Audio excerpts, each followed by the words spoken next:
Some nights you just know your life is going to change forever. That Tuesday morning was one of them. When that man got into my car with a bloody suitcase and offered me $5,000 not to ask questions, I should have said no. I should have stopped the car and run. But I didn't know that inside that suitcase was something that would remind me of who I really was and help me discover a purpose I never imagined having. Look, I'll start this story at the end, just so you understand the mess I got myself into. It was 3 in the morning, and I was parked on a dark street in Chinatown, with a guy pointing a gun at my head and a girl of about 17 crying in the back seat. If someone had told me 2 years ago that I, Marcos Santos, a Juris Doctor, and a partner at one of the biggest law firms in New York, would be in this situation, driving a beat-up 2018 Corolla for a living, I would have laughed in their face. But life, my friend, is like rush hour traffic in New York City. When you least expect it, you get cut off, and it changes your whole route. Let me go back to the beginning so you can understand how we got here. It was March 2023 when everything came crashing down. I was 42, with an apartment in Greenwich Village, a brand new BMW in the garage, and a bank account that let me have dinner at Per Se without checking the price. I had been at the firm of Drummond & Associates for 15 years, specializing in corporate law. My life was meetings, lawsuits, more meetings, a little golf on the weekends, and a model girlfriend who only showed up when I was paying her bills. The problem is, I was always a bit too nosy for my own good. I remember it like it was yesterday. It was a Friday, around 10 at night, and I had stayed late at the office finishing a contract analysis for a major client, a construction company that handled billions. I went to grab some documents from Mr. Drummond's office and saw a folder lying open on his desk. What I saw there changed everything. There were inflated construction contracts, bribes disguised as consulting fees, a multi-million-dollar scheme involving politicians, construction firms, and, I was shocked, our own firm. Mr. Drummond, my mentor, the man I respected like a father, was running one of the biggest corruption schemes I had ever seen. And the worst part, my name was on some of the documents as the lawyer responsible for operations I didn't even know existed. I just stood there, paralyzed, flipping through those papers. They were years of an FBI investigation that the firm had managed to evade. Rigged bids, dirty money circulating. And I, without knowing anything, was a pawn in the scheme. The following Monday, I went to talk to Mr. Drummond. I thought he would deny it, make up some explanation. He didn't. The guy was direct. Marcos, you're a smart guy. You must have realized our good life comes from somewhere, right? Sir, this is a crime. We could go to jail, lose everything, or we could become millionaires. He smiled that cynical smile I had never noticed before. You've been in this for 15 years, kid. Do you think you can just get out now? That's when I understood. I wasn't just an honest lawyer who discovered a scheme. I was an accomplice, even without knowing it. My signature was on dozens of documents. My name was up to my neck in dirt. I spent the most difficult week of my life deciding what to do. I had 2 options: dive headfirst into the scheme and get rich, or report it and probably go to jail with everyone else. I chose a third option. I tried to get out quietly. I resigned on Thursday. Mr. Drummond didn't even try to talk me out of it. He just said, "I hope you're smart, Marcos. People who know too much sometimes have accidents." It wasn't a direct threat, but it was enough for me to realize my life had turned into a suspense movie. 2 weeks later, Operation Dirty Concrete was all over the news. The FBI arrested dozens of people, including Mr. Drummond and 3 other firm partners. My name appeared in all the reports as a fugitive lawyer involved in the scheme. Fugitive. I didn't even know I was a fugitive. I went to see a criminal defense attorney. The guy was direct. "Marcos, your name is on all the documents. Even if you prove you didn't know anything, it'll be a long, expensive process, and your career in law is over. No firm will hire you after this." That's when I understood I had lost everything. My career, money, reputation, future. The model girlfriend disappeared the first day my name was in the papers. She must have blocked my number faster than it takes me to parallel park. In 6 months, I sold the apartment to pay lawyers and debts, traded the BMW for a used Corolla, rented a 1-bedroom apartment in Queens, and signed up to be a rideshare driver. My first ride was a trauma. The passenger got in the car and said, "Wow, You look like that corrupt lawyer from the... Must be your... imagination, I replied, dying inside. But you know what the hardest part was? It wasn't the drunk passengers, the sleepless nights, or earning in a day what I used to earn in an hour at the office. The hardest part was looking in the mirror and not recognizing the person I had become. After a year of driving, I had become a ghost of myself. I'd wake up, turn on the app, drive around the city for 12 hours, go home, have a few beers, and go to sleep. The next day, I'd do the same thing all over again. I was a depressed robot driving a Corolla. That's when I met Mr. Jenkins. Mr. Jenkins was a frequent passenger, a retiree I'd pick up every Wednesday to take to his doctor's appointment. He was in his late 70s, friendly, and always started a conversation. One day he asked me, "Son, you seem like a well-educated man. How did you end up driving a rideshare?" I told him my whole story. The guy listened in silence, and at the end he said, "You know what your problem is, kid? You're ashamed of the wrong person." "What do you mean?" "You're ashamed of becoming a driver when you should be proud that you didn't become a criminal." That got to me. Mr. Jenkins continued, "Look, I know people who lost everything in life and became better people. And I know people who never lost a thing and became human garbage. You chose to be honest when you could have chosen to be rich. That has value, son." I started to see my situation differently. I wasn't a lawyer who had hit rock bottom. I was a guy who was rebuilding his life from scratch, with honesty. And that's when things started to get interesting. Driving around the city, I started to notice things I hadn't seen before. People with problems, unfair situations, people who needed help but didn't know where to find it. And I, even without an active law license, still knew a lot about rights, laws, and how the system worked. I started helping in small ways. A passenger complained that his former boss didn't pay his severance. I explained exactly what he could do. An elderly woman told me she was being cheated out of an inheritance. I gave her some tips on the procedures. A young man said the police had been heavy-handed with him. I advised him on how to file a complaint. Without realizing it, my car had become a mobile legal clinic. It was Mr. Jenkins who gave me the idea. "Why don't you start a business out of this? Popular legal consulting, charging a low fee, helping those who can't afford an expensive lawyer." "Mr. Jenkins, I can't practice law. My license is suspended. But you can advise, teach, and connect people with those who can help. A lot of people need information, not lawsuits." I started thinking seriously about the idea. I kept driving, but now with a different purpose. Every ride was an opportunity to meet people and understand their problems. And it was on one of those rides, late one Tuesday morning, that my life took a turn I never imagined. It was 2:30 in the morning when I got a call for an address in Greenwich Village. A somewhat hidden, dark street. When I arrived, a man in his 50s, well-dressed but nervous, got into the car carrying a medium-sized suitcase. "I need to go to JFK, the airport," he said, out of breath. "No problem. Early flight?" "Yeah, something like that." On the way, I noticed he kept looking in the rearview mirrors, as if someone was following us. The suitcase was on the seat next to him, and I saw some dark stains on the leather. "Everything okay?" I asked. "Listen, man." He looked at me through the rearview mirror. "If anyone asks you anything about this ride, you didn't see me. Got it?" Okay, but I'll give you $2,000 extra if you forget you saw me today." $2,000 was almost a week's work, but something wasn't right. "No need, man. Just relax." When we got to the airport, he got out, grabbed the suitcase, and gave me an envelope with the fare and an extra $500 as a tip.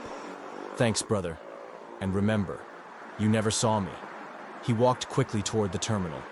I stood there, with the envelope in my hand, when I noticed something stuck to the seat where he had been sitting.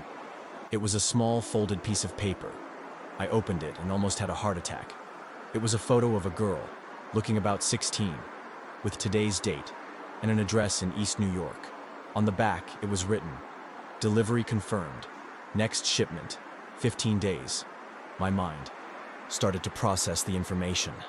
A nervous man, a suitcase with suspicious stains, an airport late at night, a photo of an underage girl. Next shipment. That's when it all clicked. Human trafficking. My passenger wasn't a nervous businessman catching a flight. He was a human trafficker, and I had just helped him get away. Look, if you're enjoying this story and want to know what I did with that information and how it completely changed my life, Stick around, because in the next chapter, I'll tell you how I decided to investigate that address on my own. The most dangerous and most transformative decision of my life. Have you ever stayed up all night thinking about one thing? That's what happened to me after that ride. I got home at 4 in the morning and just sat there on the edge of the bed, staring at that photo. The girl in the photo was pretty, but still looked like a child. Brown hair, a scared look, a pink t-shirt that seemed too old for her. In the background of the photo, you could see a piece of a peeling wall and a barred window.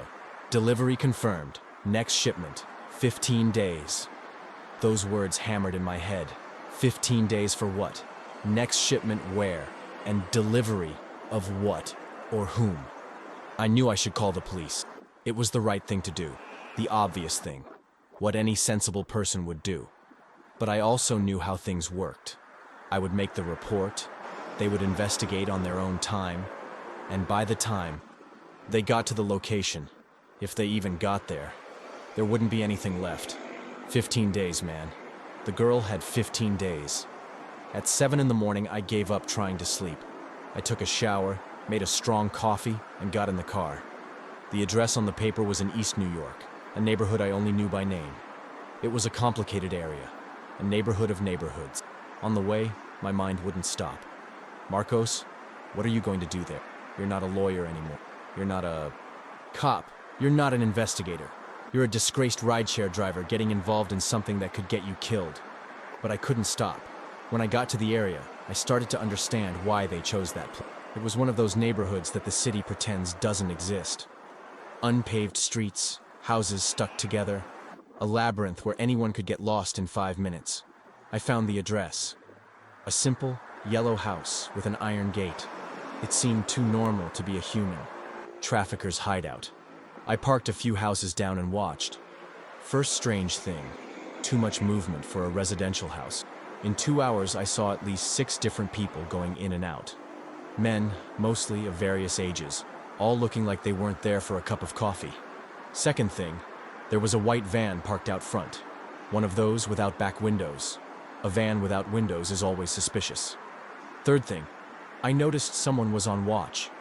A kid of about 20 was on the corner, looking at his phone, but always keeping an eye on the street. That was it. I had found the place. Now came the hard part. What to do with this information? I stayed there for another hour, trying to understand the dynamic. The movement was constant, but discreet. Nothing too flashy. Nothing that would attract the neighbors' attention. It was a well-organized operation. That's when I saw her. A girl came out the back of the house to hang clothes on the line. Even from a distance, even in different clothes, I recognized her. It was the girl from the photo. My heart started pounding. She was there, alive, a few feet from me. And by the way she moved, slow, always looking around in fear, she was being held there against her will. I took out my phone and started recording. I had to have proof of what I was seeing. That's when everything went wrong. The kid on the corner started walking toward my car. Damn it. He had noticed I was watching. I started the car quickly and drove away. But it was too late. In my rearview mirror, I saw him writing down my license plate. My God, what a stupid mistake I had made. I got home with my heart in my mouth. They had my license plate, and in a few hours they would find out my address, my name, everything. And I wasn't even a lawyer anymore to have any legal protection. I spent the rest of the day in a terrible dilemma. If I went to the police now, they would know I reported them, and I would become a target. If I didn't, the girl would stay there, waiting for the next shipment. That's when I had an idea. I remembered Detective Robert Farias, who had investigated the case at the firm where I worked. At the time, he had been fair with me, even a little sympathetic considering the circumstances. I found his contact and sent a message. Detective Farias, this is Marcos Santos.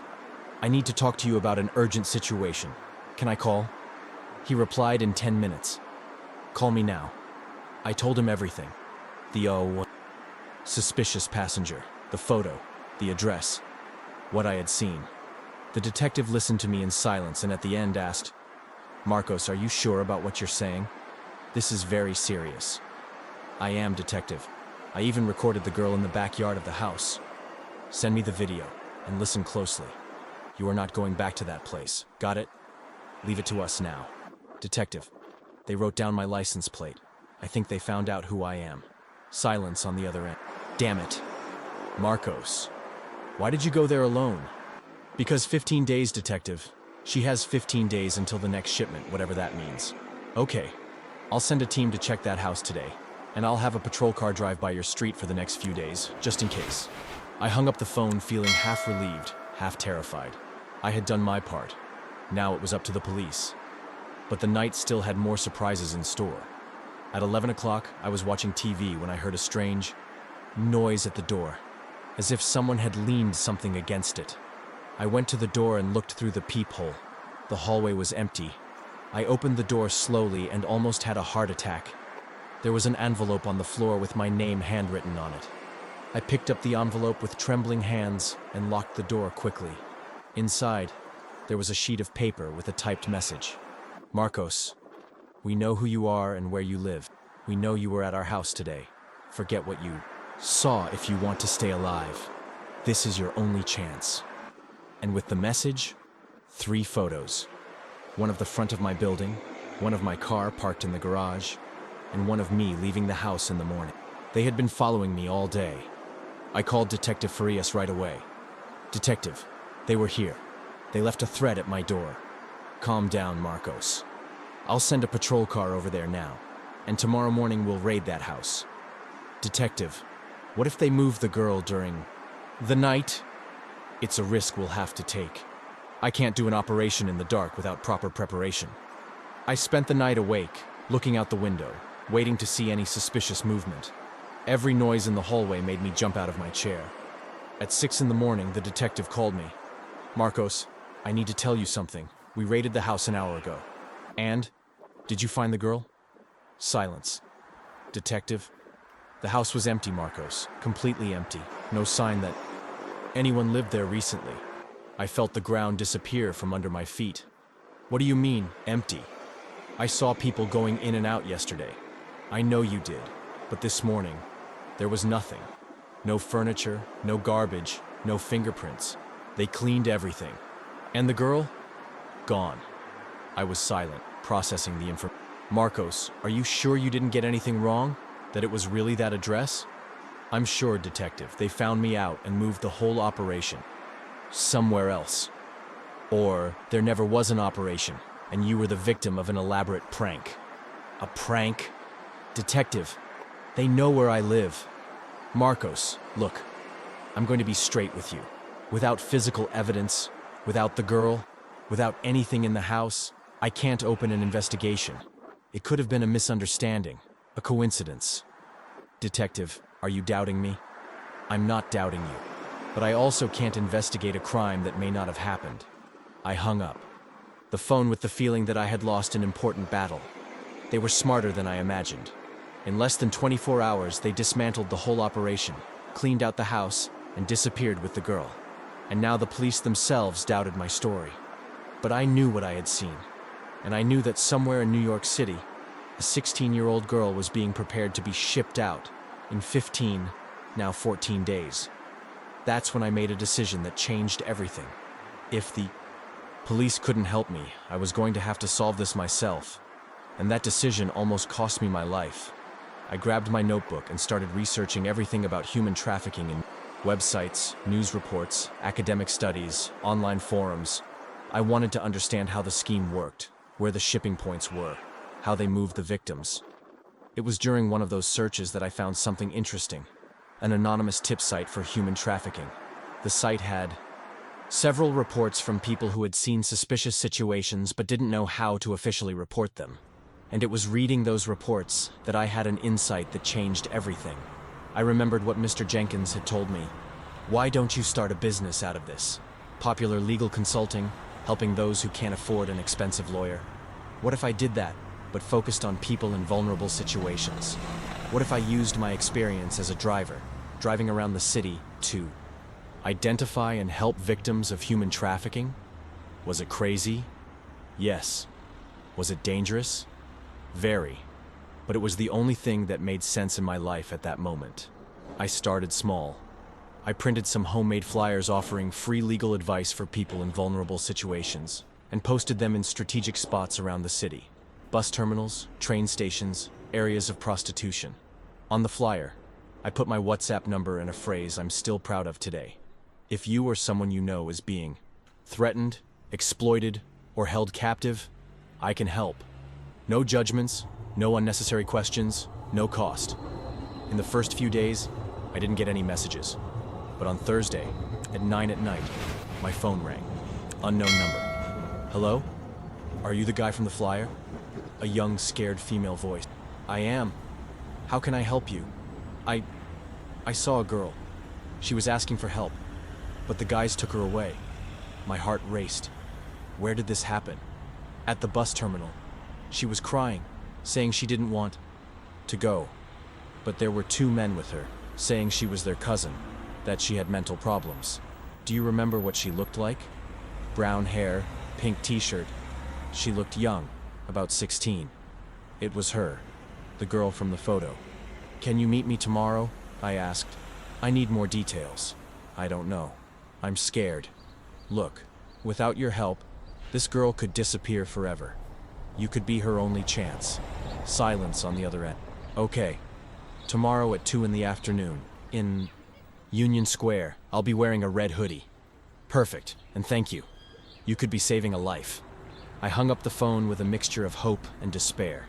I had found a lead, but now the clock was ticking even faster. If they were moving the girl to the bus terminal, it meant the shipment was close. Maybe I didn't have 14 days. Maybe I only had a few hours. I got to Union Square at 1:30 in the afternoon, 15 minutes early, because former lawyers don't lose the habit of being punctual, even when their profession has changed to amateur investigator rideshare driver. The square was crowded, as always. Vendors, homeless people, tourists taking pictures, people rushing to catch the subway. The perfect place for a discreet meeting, or for someone to disappear into the crowd. I stood there, looking in every direction, searching for a red hoodie. At 2:15, when I was starting to think the girl had given up, a girl in her early 20s approached me. Are you Marcos? She was thin, with dark hair, and looked like she had seen too much for her age.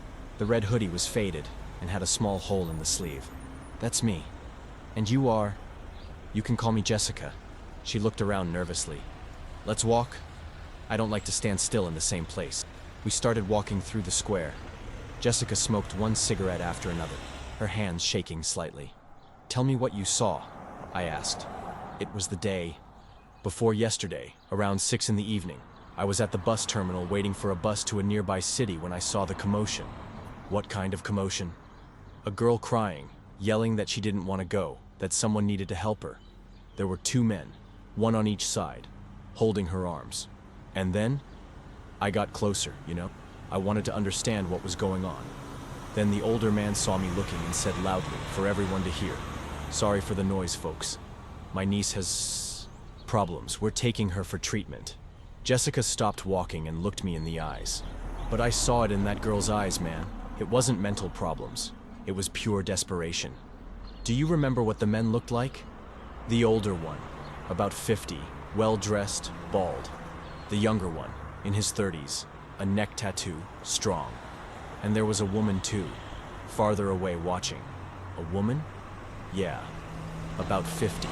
Dyed blonde hair, expensive clothes. She didn't get close to the commotion, but she was keeping an eye on everything. This was new. In my first amateur investigation, I hadn't seen any women in the operation. Did you see where they took the girl? I did. They put her in a white van, one of those without back windows. The girl kept screaming until they got in the car. And you didn't call the police? Jessica gave a bitter laugh. Man, I've been living on the streets for 3 years. Do you think the police would believe my word against 3 well-dressed people? She had a point. And it made me think how many other people had seen suspicious situations but didn't report them because they knew no one would believe them.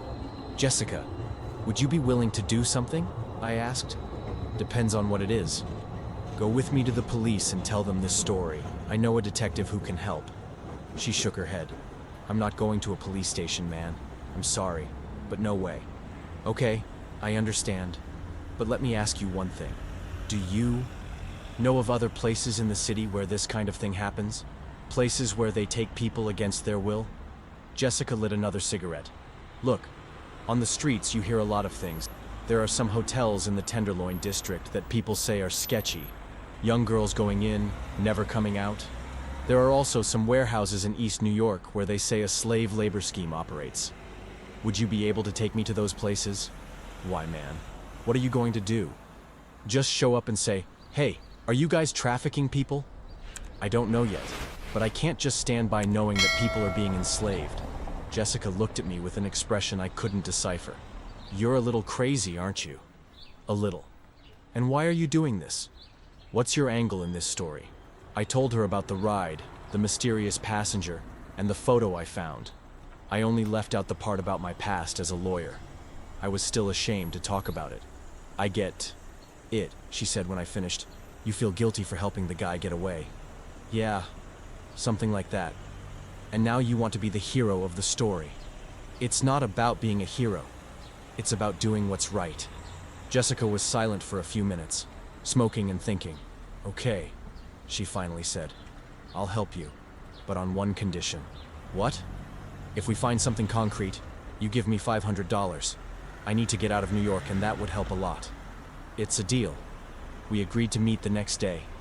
Jessica would show me the suspicious hotels in the Tenderloin area. I went home with the feeling that I was finally on the right track. I still didn't know how, but I was going to find that girl. In the middle of the night, my phone rang. Hello? Marcos? It was a woman's voice I didn't know. Who is this? You don't know me, but I know who you are, and I know what you're looking for. My blood ran cold. What are you talking about? The girl in the photo. I know where she is. Where? Not over the phone. Meet me tomorrow at the Port Authority bus terminal at 9 in the morning. I'll be at McDonald's, at a table by the window. How will I know it's you? You'll know. And Marcos? What? Come alone. If I see any police, you'll never hear from the girl again. The line went dead. I stood there, phone in hand, trying to process what had happened. Someone knew I was looking for the girl. Someone knew my name, my number. And this person wanted to meet me. It could be a trap.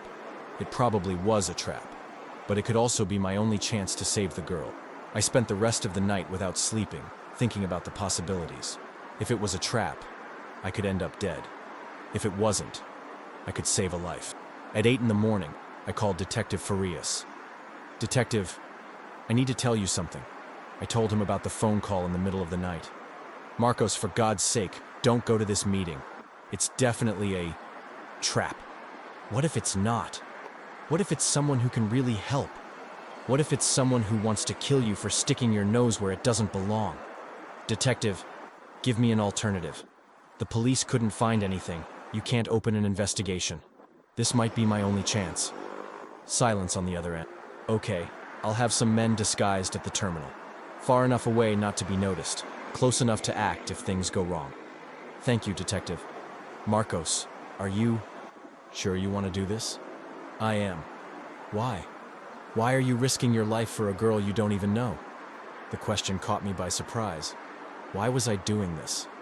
You know, Detective, I spent 15 years of my life defending companies that evaded taxes and rich people who didn't want to pay alimony. I never saved anyone. I never made a difference in anyone's life. Maybe this is my chance, or maybe it's your chance to die, or maybe it's my chance to finally be useful for something. At 9 sharp, I was at the McDonald's at the Port Authority bus terminal. I ordered a coffee and sat at a table with a view of the whole restaurant. 9:15, nothing. 9:30, nothing. At 9:40, a woman approached my table, in her 50s, with blonde hair and expensive clothes. It was the woman Jessica had described, the one who was watching the commotion at the bus terminal from a distance. Marcos, she asked. That's me. Can I sit down? She sat down in front of me. Up. Close. You could see she was pretty, but there was a coldness in her eyes that sent a shiver down my spine. My name is Helen, she said, and I need your help. My help? You're looking for a girl. I know where she is. But to save her, I'll need you to do something for me. What kind of thing? Helen opened her purse and took out an envelope. I need you to deliver this to someone. No questions, no opening the envelope. And in return, you'll tell me where the girl is. In return, I'll take you to her. I took the envelope. It was thick and heavy. "What's inside?" I said, "No questions." "And who is the person I have to deliver it to?" "A man named Robert Vance. He'll be at the bar at the Plaza Hotel tonight at 10 o'clock. I knew that name from somewhere, but I couldn't remember where. "And after I deliver this, you'll take me to the girl?" "Exactly. How do I know it's not a trap?" Helen smiled, but it was a cold smile. "You don't. You'll have to trust me. And why do you want to help the girl?" "Let's just say I have my reasons."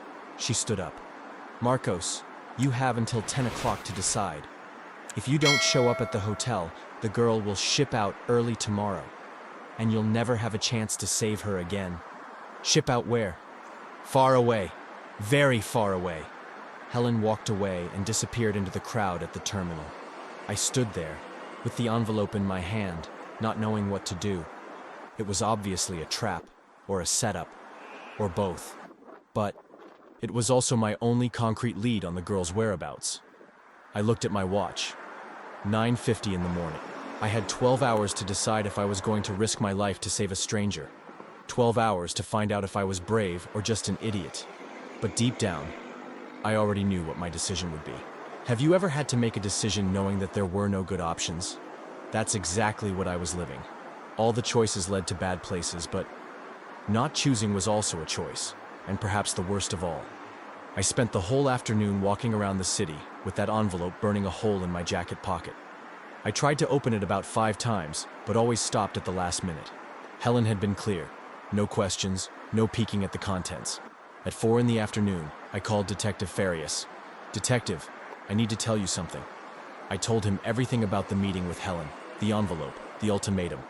"Marcos, are you crazy? This is the most obvious trap in the world. I know it might be a trap, but what if it isn't? What if it is? Have you stopped to think about what might be in that envelope? It could be drugs, bribe money, information about other crimes. Or it could be the only chance to save that girl." Silence on the other end. "Okay," he said, sounding tired. "If you're really going to do this crazy thing, I'll have to put people in the hotel." "Detective, she told me to go. Alone. Marcos, I've been a cop for 20 years. I've never seen a happy ending to a story about a guy who walks into a trap alone. But if they notice there are cops, they'll have to deal with me. I'd rather have you alive and the girl lost than both of you dead." I hung up the phone without knowing if I felt more secure or more nervous.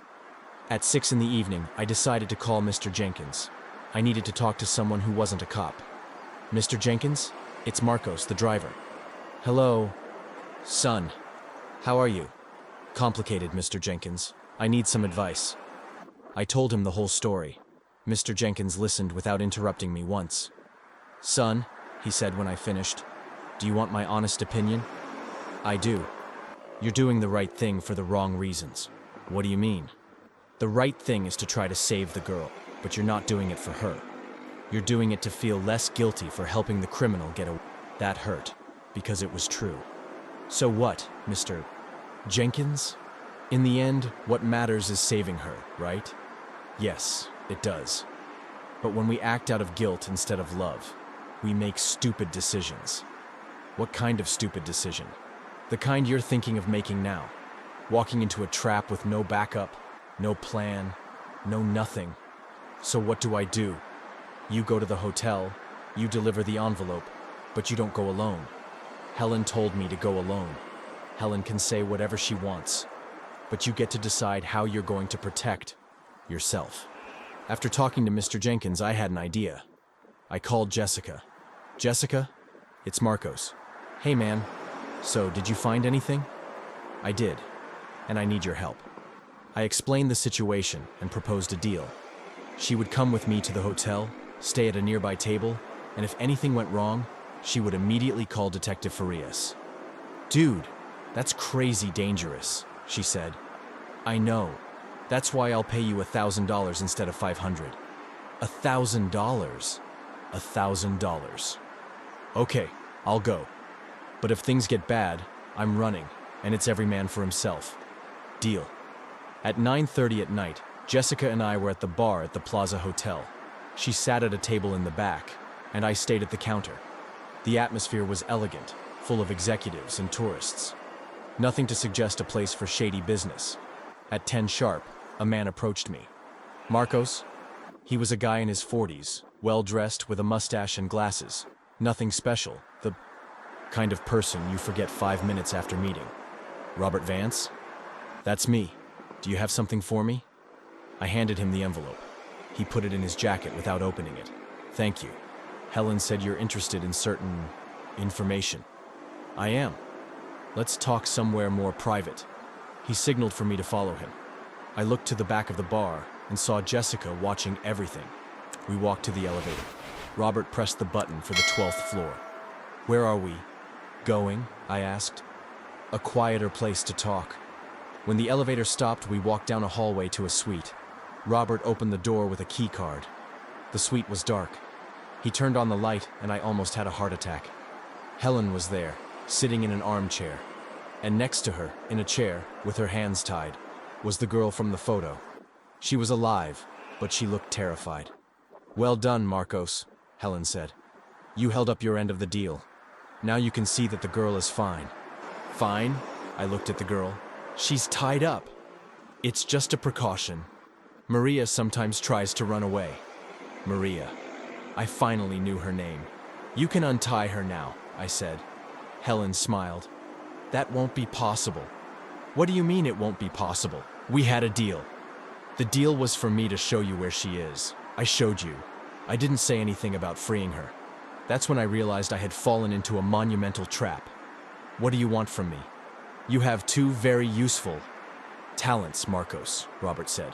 First, you know the city like the back of your hand, being a driver. Second, you understand laws, being a former lawyer. They knew about my past. We need someone with that profile for a special job, Helen continued. What kind of job? Transporting special cargo. You'll pick up certain people in certain locations and take them to certain destinations. No questions, no problems. You want me to become a human trafficker's driver. We want you to be pragmatic. You help us, Maria lives. You don't help us. Helen didn't finish the sentence, but the message was clear. And if I accept, you'll free her? Not exactly. Maria is our guarantee that you'll continue to cooperate. I looked at the girl. She stared at me with an expression of silent pleading. I need to think, I said. You have until tomorrow morning, Robert said. At 8 o'clock, you'll be at the Port Authority bus terminal. If you show up there, it means you agree to with us. If you don't show up, he made a gesture of cutting his throat. And Maria gets on the first bus heading north, and you'll never see her again. Can I talk to her? You can. I approached the girl. Maria, my name is Marcos. I'm here to get you out of here. She started to cry. Please, she whispered. I just want to go home. They said I was going to work in a store, but I know. And I'm going to help you, okay? When? Soon. Very soon. Helen stood up. That's enough talk. Marcos, you know the situation. Tomorrow at 8, Port Authority bus terminal. We left the suite. In the elevator, I tried to record on my phone, but Robert noticed. Oh, I almost forgot, he said, taking my phone from my hand. It'll stay with us until tomorrow morning, just for security.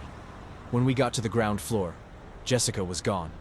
I hoped she had called Detective Farias. Robert walked me to the hotel exit. Marcos, one last thing.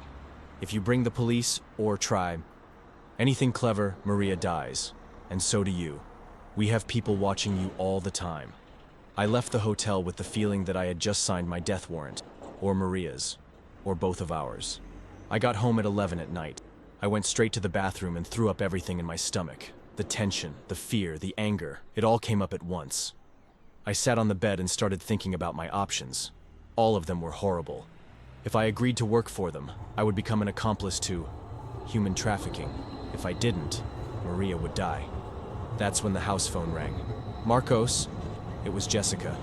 Jessica, where were you? I left when I saw you guys get in the elevator, but I called your detective. And? He said he can't do anything without more evidence, and that you're getting into something much bigger than you think. What do you mean? The detective researched this Robert Vance.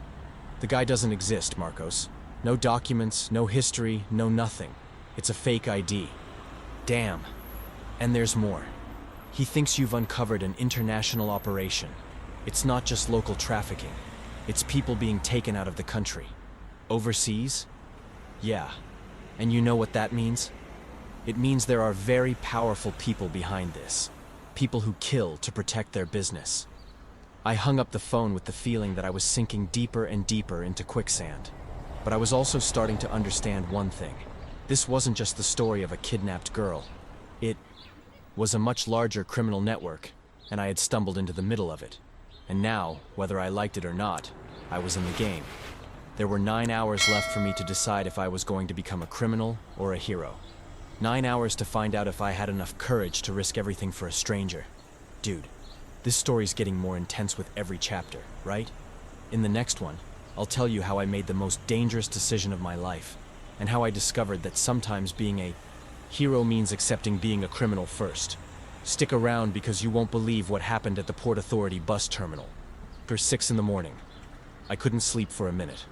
I stayed up all night sitting at the kitchen table, drinking coffee and thinking.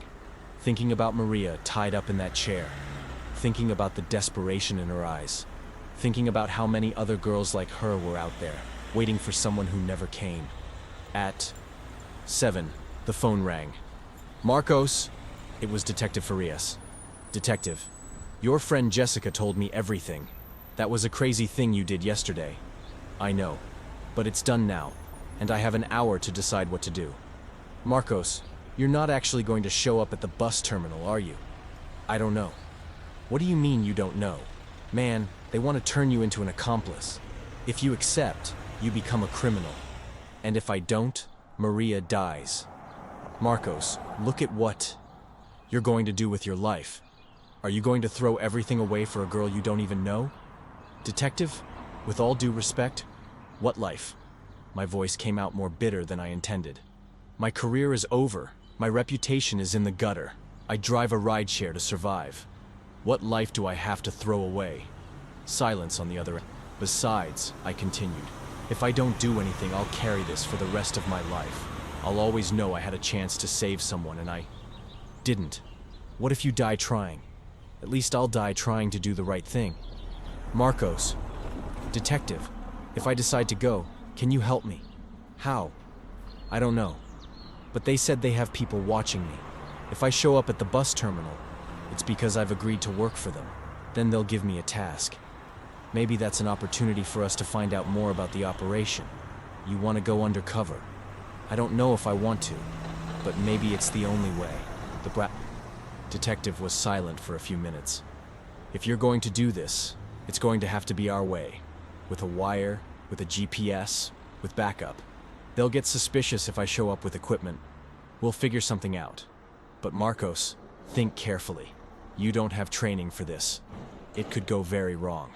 Detective, my whole life has gone wrong until now. At least this time it'll be trying to help someone. I hung up and looked at the clock. 7:15, 45 minutes to get to the Port Authority bus terminal. I took a shower, brushed my teeth, and put on the most neutral clothes I had. I looked in the mirror and saw a 42-year-old man who had nothing left to lose. Leaving the house, I remembered Mr. Jenkins. I stopped at a newsstand and bought a phone card.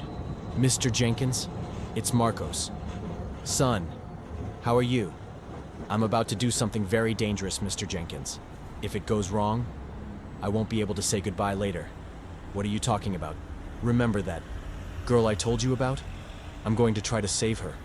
And you might die trying? I might. And why are you calling me? Because you were the first person who made me see that my life could still have a purpose. I wanted to thank you for that. I heard Mr. Jenkins sigh on the other end. Marcos, are you sure you're doing the right thing? No, but I'm sure that doing nothing would be the wrong thing. Then go, son, but go with God. And if you survive, call me later to tell me how it went. If I survive, I'll take you to dinner at the best restaurant in New York. It's a deal. I got to the Port Authority bus terminal at 5 to 8.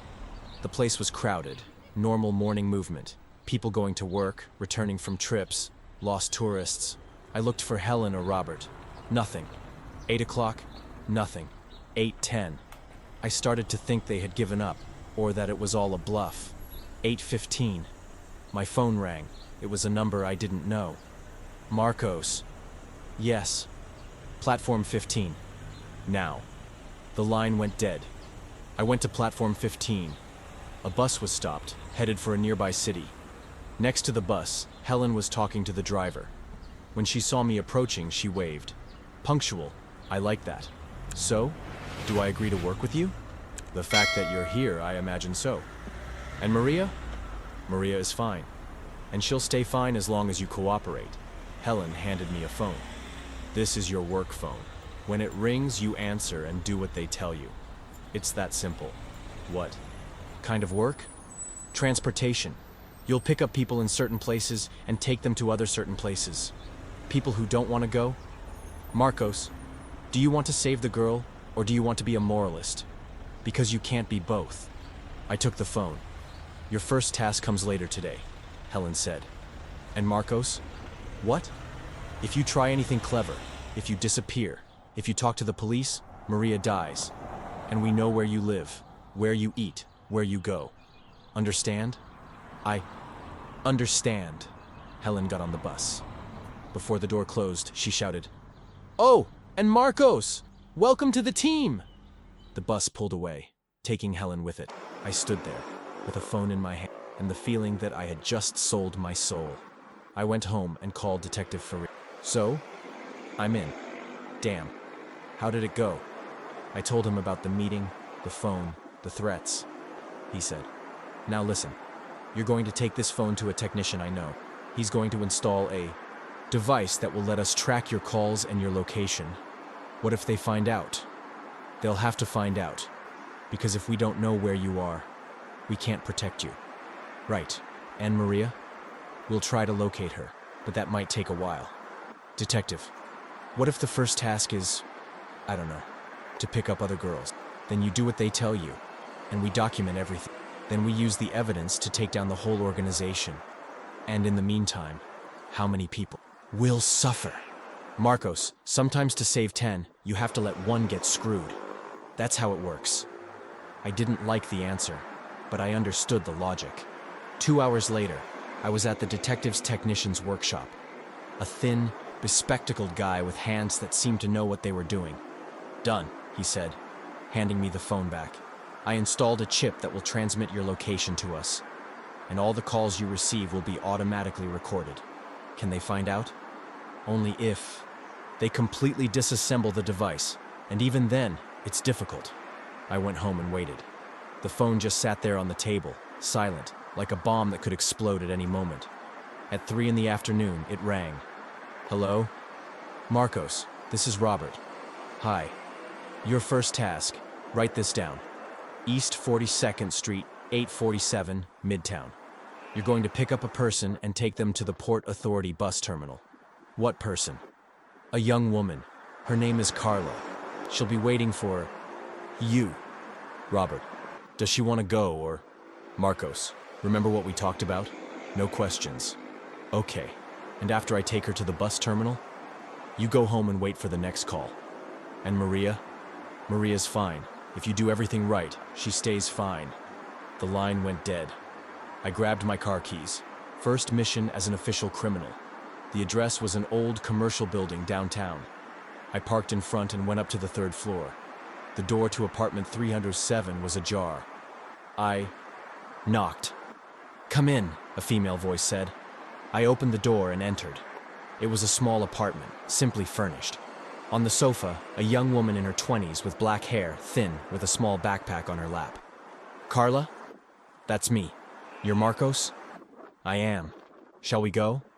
She stood up. That's when I noticed. She didn't look scared. She didn't look like she was being forced. She looked normal. "Are you okay?" I asked. "I am. Why?" "No reason. Let's go." In the car, I tried to understand the situation. Carla didn't seem like a victim. She spoke normally, was on her phone, and even commented on the traffic. "Carla, can I ask you something?" "You can. Are you going on a trip?" "I am. I'm going to work abroad." "Working as what?" "As a nanny for a family, taking care of kids." "Cool. What country?" "Spain." "Do you speak Spanish?" "No. But they said I'll learn there. I started to understand. Carla didn't know she was being trafficked. She thought she was going to work as a nanny in Europe. Carla, do you know the people who hired you? I know Helen. She explained everything to me. She said the family is very nice, that I'll earn well. And you didn't think it was strange to have to travel like this, without documents, without anything official? Helen said it's normal, that the documents will be ready when I get there. My blood ran cold. The girl had no idea what was happening. We arrived at the Port Authority bus terminal. Helen was there, waiting. Hi, Carla. She greeted the girl with a warm smile. Ready for your new life? Ready. Carla smiled back. Marcos, thanks. You can go. I just stood there, watching Helen take Carla toward the platforms. The girl waved at me, happy and excited about this opportunity of a lifetime. I had just handed an innocent person over to traffickers, and the worst part, she had gone with a smile. I got back in the car wanting to throw up. I called the detective. Detective, I just handed a girl over to them. How did it go? She didn't know anything. She thought she was going to work as a nanny in Spain. Damn. Detective, I can't do this. I can't keep handing over innocent people. Marcos, if you stop now, Maria dies, and all the others who are already in the scheme will stay there. And if I continue, I'll hand over more innocent people.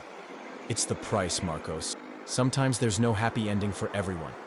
I hung up the phone and stayed there, in the bus terminal parking lot, crying.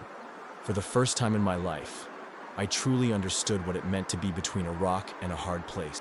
And the worst part was knowing that this was just the beginning. For 3 weeks, I lived in hell. Every day, that damn phone would ring with a new task. And every time, I felt like I was dying a little more inside. Second week, I picked up a boy of about 18 from a boarding house in the Tenderloin district. The kid thought he was going to work on a farm in the countryside. I took him to a van in an industrial area. Third week, 3 girls from a house in the suburbs. Sisters, between 15 and 17 years old. They thought they were going to work in a clothing factory. Destination, a warehouse in East New York. Fourth week, a man in his 30s with a mental disability. Someone had convinced him he would make money helping at a company. I took him to LaGuardia Airport. Each trip was torture. I saw the relief in these people's eyes, the hope for a better life, and I knew I was handing them over to the worst possible fate. Detective Farias called me every day. Marcos, how are you doing? Bad, detective. Very bad. We're putting the puzzle together. With the information you're giving us, we've already identified at least 15 points in the operation. And Maria? We haven't located her yet, but we're close. Detective, how many people have I handed over to them so far? 17. 17 lives I destroyed. 17 people we can save when we take down the operation. If we take it down. When we take it down. But I was starting to have my doubts. The operation was much bigger and more organized than anyone imagined.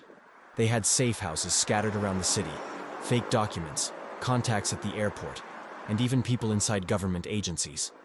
It was in the 4th week that everything changed. The phone rang on a Thursday, 10 at night.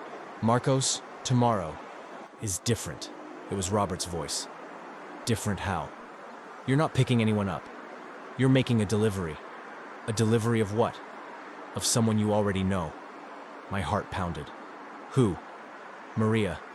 She's shipping out tomorrow. I felt the ground disappear from under my feet. Shipping out where? Far away. Very far away. And you're the one who's going to take her to the airport. Robert, wait a minute. Wasn't Maria supposed to be my guarantee? You weren't going to hurt her as long as I cooperated? And we didn't hurt her. She's alive. She's fine. She's just traveling. Traveling for what? To become a sex slave in another country? Marcos, you're asking too many questions. That's not good. I did my part. I did everything you told me to. And now you're going to do one more thing. Tomorrow at noon, on Augusta Street, 1205. Maria will be waiting. You take her to the international airport, 3 o'clock flight. And after that? Then you're free. We don't need you anymore. What do you mean, free? Free to go back to your little rideshare driver life, as if none of this ever happened. And if I refuse to take Maria, then you become a problem, and we solve problems permanently. The line went dead. I immediately called Detective Farias. Detective, they're shipping Maria out tomorrow. Calm down, Marcos. Tell me exactly what happened. I explained everything about the call. Okay, he said. This is it. We're taking down this operation. Tomorrow. How? You'll pick up Maria just like they told you to. But we'll be waiting at the airport. The moment you arrive with her, we'll arrest everyone who's there. What if Maria gets hurt in the chaos? It's a risk we'll have to take. Detective. Marcos, it's now or never. If we let Maria get on that flight tomorrow, we'll never see her again. And the operation will continue to run. All right. One more thing. You can't show anything different. You have to act normal, as if it's just another routine delivery. I'll try. I spent the night without sleeping. Again. But this time it wasn't out of fear. It was out of anticipation. I was finally going to end this nightmare. Noon the next day, I parked on Augusta Street, 1205. It was a regular, somewhat old residential building. I went up to apartment 504. The door was ajar. Maria, I called. Come in, a voice that wasn't hers said. I opened the door and was startled. In the living room were Maria, Helen, Robert, and two other men I had never seen before. Maria was different. Her hair was done, she had new clothes, and even makeup. But her eyes still had the same scared expression. Marcos? Helen smiled. You're just in time. Hi, Helen. Maria here is excited for her trip, aren't you, sweetheart? Maria nodded in silence. I realized she was drugged. Her movements were slow. Her gaze was blank. What did you give her? Just a little something to calm her down, Robert said. So the trip won't be, stressful. Let's go, one of the men I didn't know said. The flight won't wait. Marcos, you know Mike, Helen said, pointing to the man who had spoken. He's coming in the car, just to make sure everything goes well. Coming how? He'll sit in the front seat. Maria will be in the back. You drive. This wasn't in the plan. The detective didn't know there would be a third man in the car. Problem? Robert asked, noticing my hesitation. No problem at all. We went down to the, parking lot. Mike was a big, strong guy who looked like he wouldn't think twice about breaking someone in half. In the car, Maria sat in the back, quiet, looking out the window. Mike sat next to me, on his phone. Marcos, he said without looking up from the screen, if you try anything funny, I'll snap your neck before you can even finish the thought. Relax. I just want to get this over with.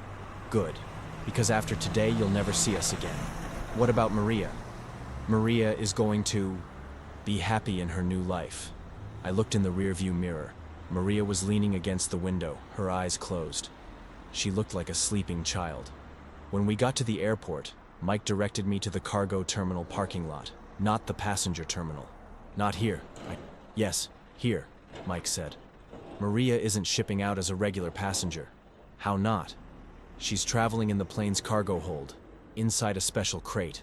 My blood ran cold. What crate?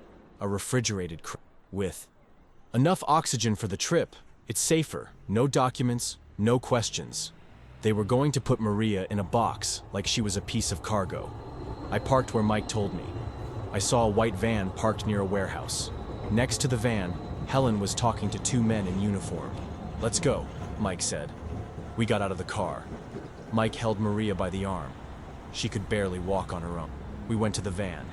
Helen approached. Perfect, Marcos. Job done. And now? Now you go away and forget all of this. Ever happened. And Maria is going to have a new life. In a few months, she won't even remember New York. That's when I saw the crate. It was a wooden box, the size of a small coffin, with tiny holes on the sides and a small oxygen cylinder attached. They were really going to put Maria in there. Wait a minute, I said.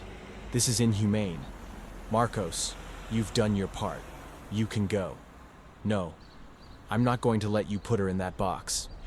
Mike looked at me with an unfriendly face. Marcos, you're being stupid. Maybe, but I'm not going to be a coward. That's when everything exploded. Mike pulled out a gun. Helen shouted something. The uniformed men ran toward us. And suddenly, sirens. Lots of sirens. FBI patrol cars surrounded the warehouse. Armed men jumped out of the cars shouting, FBI! Everyone on the ground! Detective Farias's plan had worked. The phone's GPS had led them to us. But Mike didn't put down his gun. Instead, he pointed it at Maria. If you get any closer, I'll kill the girl. Put down the gun! A police officer shouted. Go to hell! That's when something happened that I'll never forget. Maria, even drugged, even almost passed out, found strength from somewhere. She bit Mike's hand so hard that he screamed and dropped the gun. I took the opportunity to pull her away. The police advanced. In less than 2 minutes, Helen, Mike, and the others were all on the ground, handcuffed. Maria collapsed in my arms, crying. It's over, I said, stroking her hair. It's over, Maria. You're safe now. I want to go home, she whispered. You will. I promise you will. That's when Detective Farias approached. Marcos, you did it. We did it. And the others? The 17 people I handed over to them? We're going after all of them. With the information we got today, we're going to dismantle the entire operation. And Maria?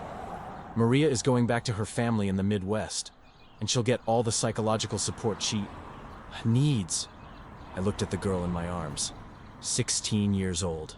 She should have been in school, dating, worrying about a math test. Instead, she had spent a month in the hands of traffickers. But she was alive. She was free.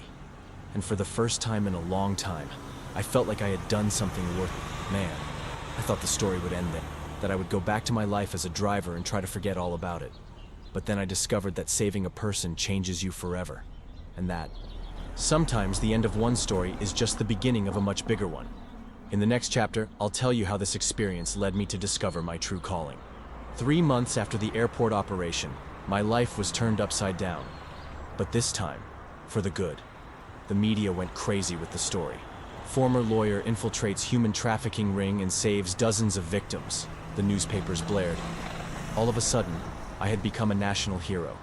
Something I never wanted, but which ended up changing everything. Maria went back to her family in the Midwest. The girl was in therapy and, according to her mom, was getting better every day. She would send me letters once in a while, always ending with, "Thank you for not giving up on me." I kept those letters in a special drawer in my dresser. Out of the 17 people I had transported, we managed to rescue 12. 5 had been taken out of the country before the operation, but Interpol was investigating. Helen and Robert were sentenced to 15 years each. Mike, who tried to kill Maria, got 20. But what really changed my life was what happened next. I started getting calls. Lots of calls. The first one was from a woman named Mrs. Peterson. Marcos, I saw your story in the newspaper. I need your help. With what, ma'am? My daughter disappeared 6 months ago. The police say she ran away with her boyfriend, but I know that's not it. Can you help me? That's when it started. I went to Mrs. Peterson's house in Queens. A woman in her 60s, a housekeeper, a widow, raising a daughter alone. Patricia was always a homebody, she told me, showing me photos. She never gave me any trouble, never went out without telling me. Then one day she said she got a job at a store in the mall. She left in the morning and never came back. Did you look for the store? I did. There's no store with the name, she said. And the police? I filed a missing person report. But since she's an adult, they said there wasn't much they could do. I took all the details she had. The name of the supposed employer, the address her daughter had meant, the last conversations on WhatsApp. In 2 days of investigation, I discovered that Patricia had been a victim of the same scheme as Maria. A fake store, a promise of a job, a disappearance. With the help of Detective Farias, we located Patricia in a house in Brooklyn.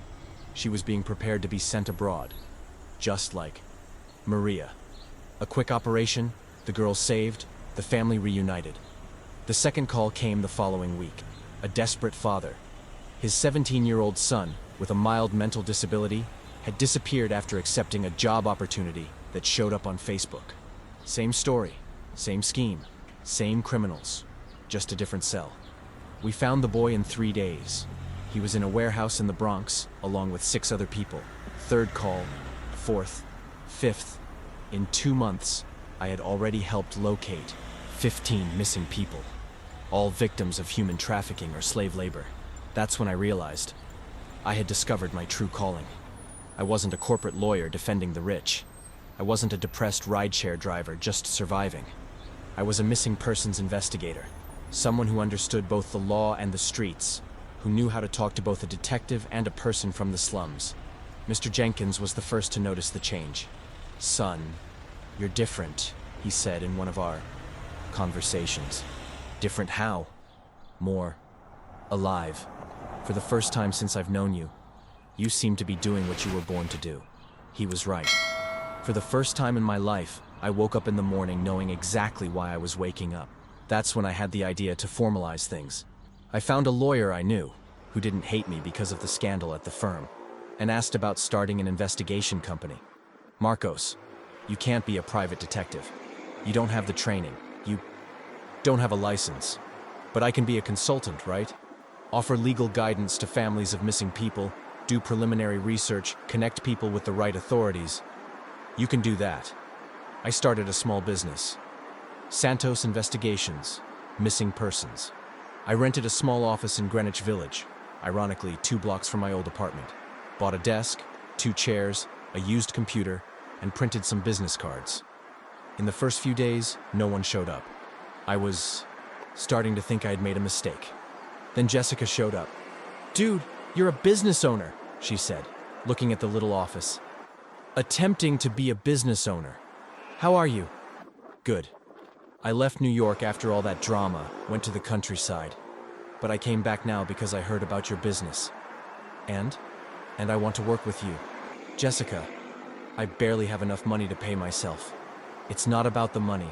It's because you taught me something." "What?"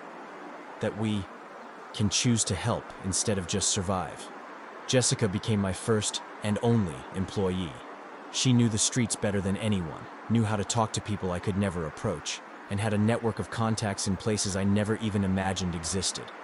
In 6 months, Santos Investigations had located 47 missing people. They weren't just human trafficking cases. There were people who had run away from home, people with mental problems who got lost, addicts whose families had lost touch, and even some child support cases. But the trafficking cases were the ones that really stuck with me, because I knew how the scheme worked from the inside. I knew where to look and how to identify the patterns. And there was one case that changed everything. A mother came to me. 3 daughters had disappeared together, 15-year-old twins and a 17-year-old. They went out to a party and never came back, the woman told me, crying. But it wasn't a normal party. It was at a nightclub that shouldn't even let minors in. By investigating, I discovered that the nightclub was a front for a much larger operation. Not just international trafficking, but also local child prostitution, production of pornographic material, and even online auctions of minors. It was a network that involved politicians, business owners, and people with a lot of power.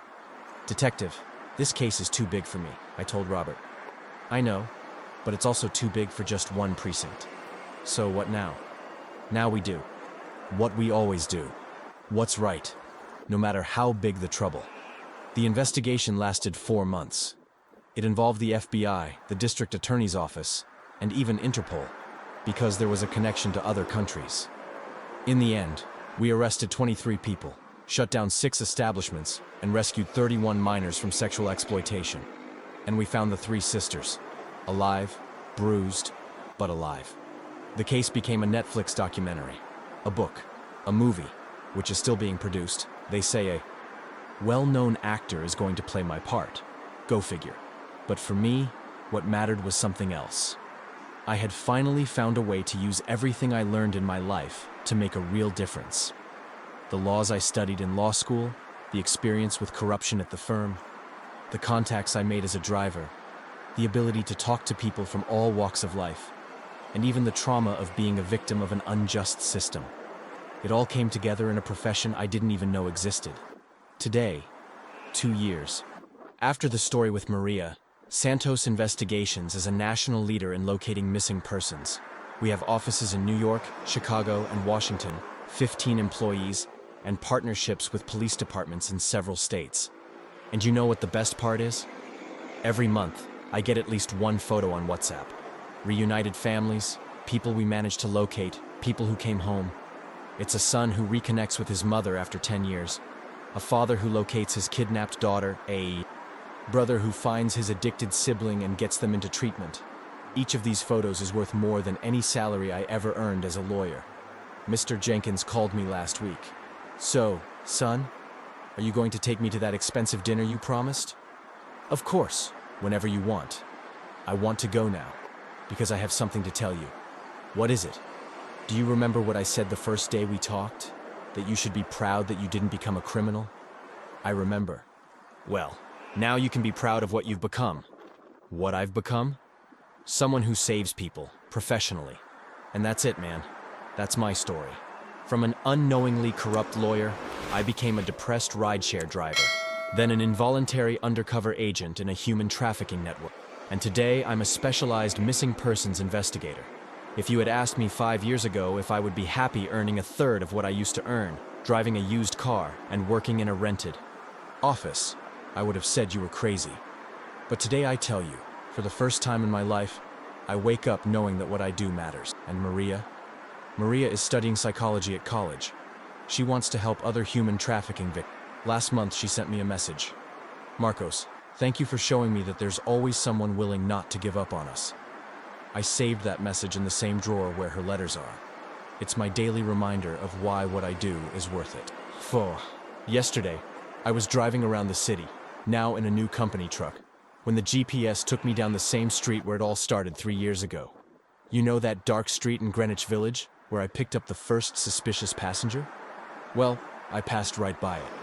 I stopped the car in the same spot and thought about how crazy life is. If I hadn't taken that ride that morning, if I hadn't found that photo, if I hadn't been too nosy for my own, good.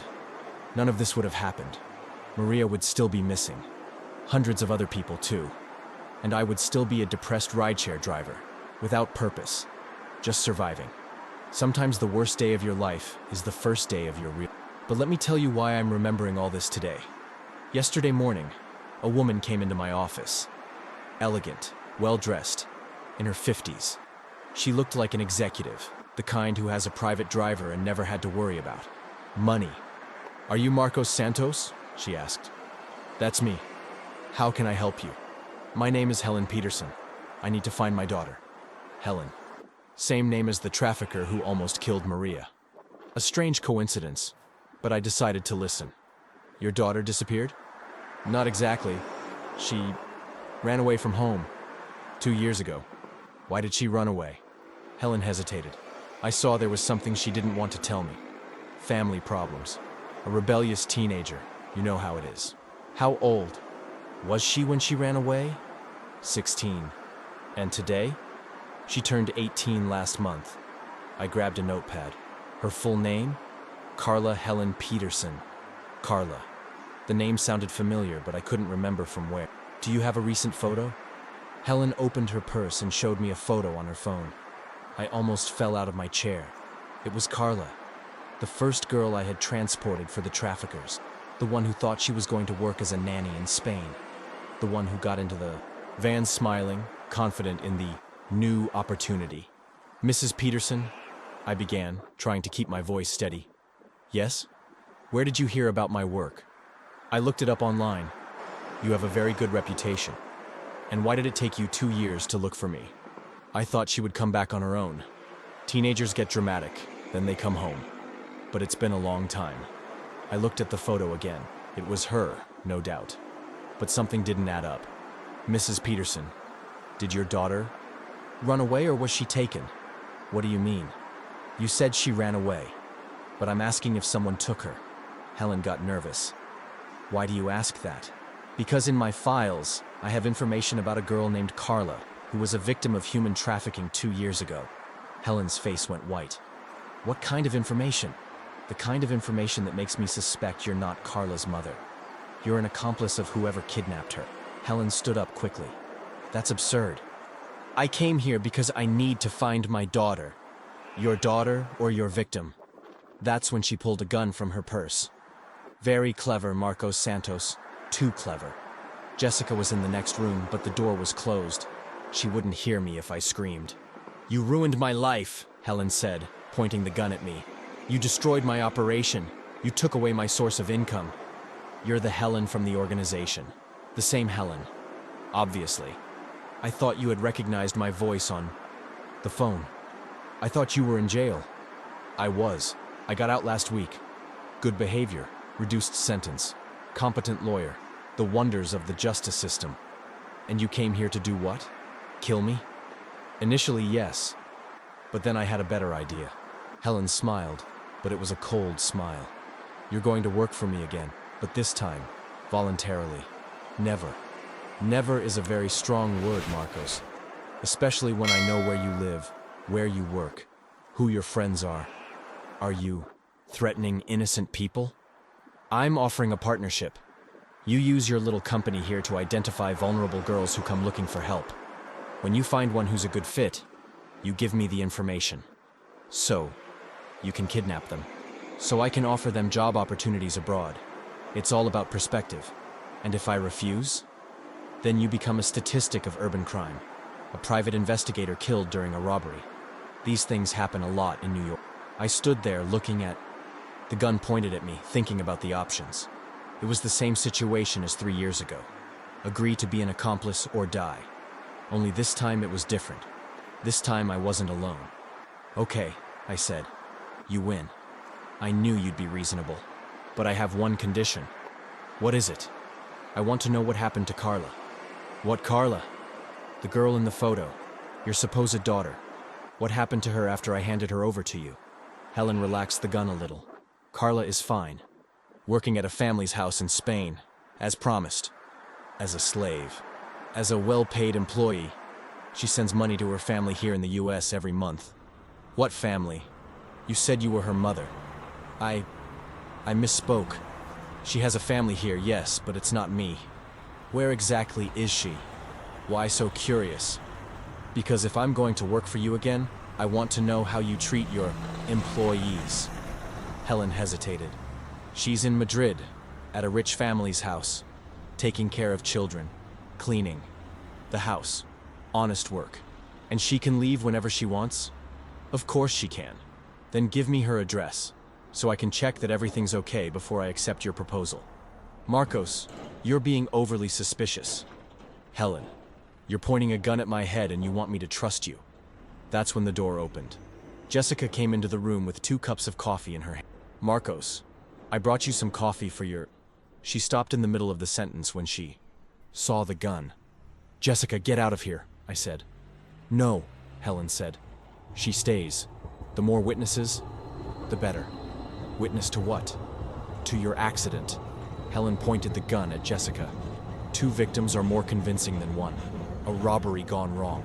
These things happen. That's when something happened that none of us expected. The front door opened, and 3 people came in. Detective Farias, Maria, and a girl I didn't know. Helen spun the gun around to point it at them. What the hell is this? Hi, Helen, Maria said with a calmness that impressed me. It's been a while. Maria, how did I know you got out of jail? How did I know you were coming after Marcos? How did I know you were going to try to start the scheme up again? Helen's hand was shaking as she held the gun. Yeah, Maria. How did you know? Because the girl here next to me, Maria pointed to the stranger, is Carla. Remember Carla? I looked at the girl. It was her. The girl I had transported, but older, more mature. Carla managed to escape from Madrid 6 months ago, Maria continued. She came to the US and looked for me. She said you had gotten out of prison and were planning to resume your activities. Impossible, Helen said. Not only possible, but true, Carla said. And I recorded all the conversations we had on WhatsApp about the plan to kidnap more girls. Detective Farias approached slowly. Helen, put the gun down. You're surrounded. Stay back, she screamed. Helen, I said, look around you. You lost. Again. I didn't lose. I never lose. Yes, you did. And you know why? Why? Because people like you think you can use other people forever. But people grow. They get stronger. They help each other. And one day you're left all alone. Helen looked at Maria, at Carla, at me. You ruined my life, she said, starting to cry. No, Helen, Maria replied. You ruined your own life. We just stopped you from ruining other people's. Helen lowered the gun. Detective Farias moved forward and handcuffed her. Helen Peterson, you are under arrest for illegal possession of a firearm, threats, criminal association, and attempted extortion. After they took Helen away, we stayed in the small office, still processing what had happened.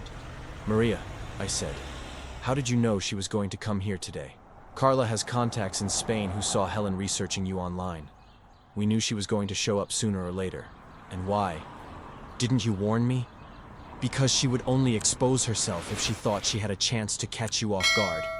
If you had known she was coming, she would have run away again. And what if it had gone wrong?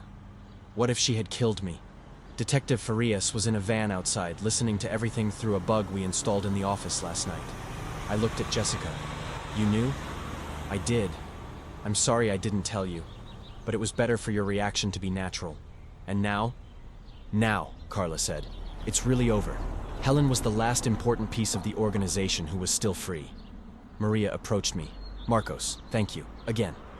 Maria, you don't have to thank me for anything. You and Carla were the ones who saved everyone here. We saved ourselves. But you were the one who showed us it was possible. Carla also came closer. Marcos, I wanted to apologize. Apologize for what? For pretending I wanted to go. For making it more difficult for you to save me that day. Carla, you were a victim. You had been deceived. You have nothing to apologize for. Even so, I wanted to apologize, and I want to thank you for not giving up, even when you thought I was collaborating with. And now? How are you doing? Good. In therapy. Finishing high school. Working at an NGO that helps immigrants. I discovered that I like helping people. Like Maria, I said. Yeah, like Maria. Like you. After everyone left, I was alone in the small office, looking out the window. 3 years ago, I was a lost guy, without purpose, driving around the city without a destination. Today, I'm someone who found his reason for being by helping others find theirs. I grabbed my phone and sent a message to Mr. Jenkins. Mr. Jenkins, that dinner is on for tonight. I have a new story to tell you. He replied in 5 minutes. Son, do your stories always end well? This one did, Mr. Jenkins. This one ended very well. I closed the office and started walking through Greenwich Village. I passed in front of the building where I lived when I was a lawyer. I passed in front of the hotel where I almost died trying to save Maria. I passed in front of the bus terminal where I transported the first victim. Sometimes you have to get completely lost to truly find yourself. Sometimes you have to hit rock bottom to discover you can swim back to the surface. And sometimes you have to save other people to save yourself. My name is Marcos Santos. I'm 45 years old. I'm a specialized missing persons investigator. And this was the story of how a corrupt ex-lawyer became a rideshare driver, discovered a human trafficking network, saved dozens of lives, and found his true calling. But most of all, this was the story of how I learned that it's never too late to start over, and that sometimes the last passenger you pick up in your life is yourself. So, did you like the story? Look, if you know someone who's going through a tough time in life, send this story to them. Because sometimes we need a reminder that you can always start over, you can always find a new purpose, and that our worst experiences can be transformed into our greatest strengths. Thanks for sticking with me on this journey. It was a pleasure to tell you this story.